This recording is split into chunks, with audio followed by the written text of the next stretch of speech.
Bonjour Anaïs, est-ce que tu peux nous dire depuis combien de temps tu as rejoint l'accompagnement ?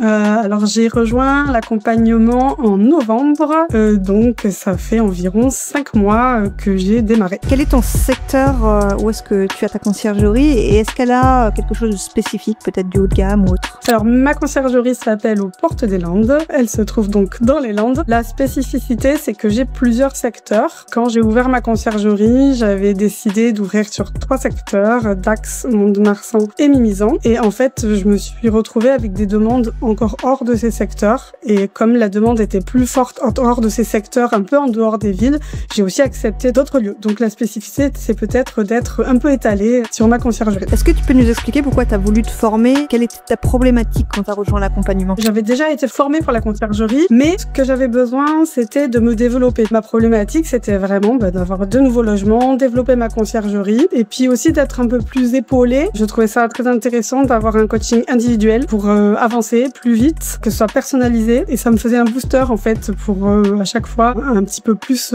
avancer et puis aller démarcher plus avec un objectif justement de pas stagner et d'avoir plus de logements. Est-ce que tu peux nous dire aussi, avant de rejoindre l'accompagnement, combien tu avais de logements, si tu en avais, de chiffre d'affaires ? Quand j'ai rejoint l'accompagnement, j'avais 12 logements, dont 3 à moi et 3 sous location. Donc en fait, uniquement 6 logements en conciergerie, et c'est cette partie-là qui pêchait, où j'avais besoin d'en avoir plus. Tu as aujourd'hui des statistiques à nous donner du style combien de logements tu as en plus ? Est-ce que tu as augmenté ton chiffre d'affaires de tant de pourcents ? Alors le chiffre d'affaires, le pourcentage, là je pourrais pas le dire. Par contre, le nombre de logements, c'est parlant puisque aujourd'hui j'ai 27 logements.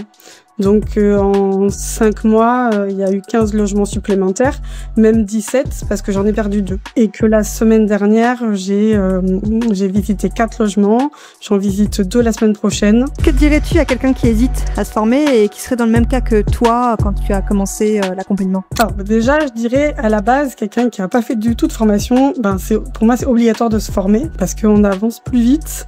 La formation, ça permet vraiment d'avancer, de prendre des informations au bon endroit, d'être plus rapide, de pas perdre de temps. Et c'est super intéressant de pouvoir prendre l'expertise des gens qui ont réussi. Donc ça, pour moi, la formation, c'est primordial. Et la formation, c'est quand on débute, mais pas que.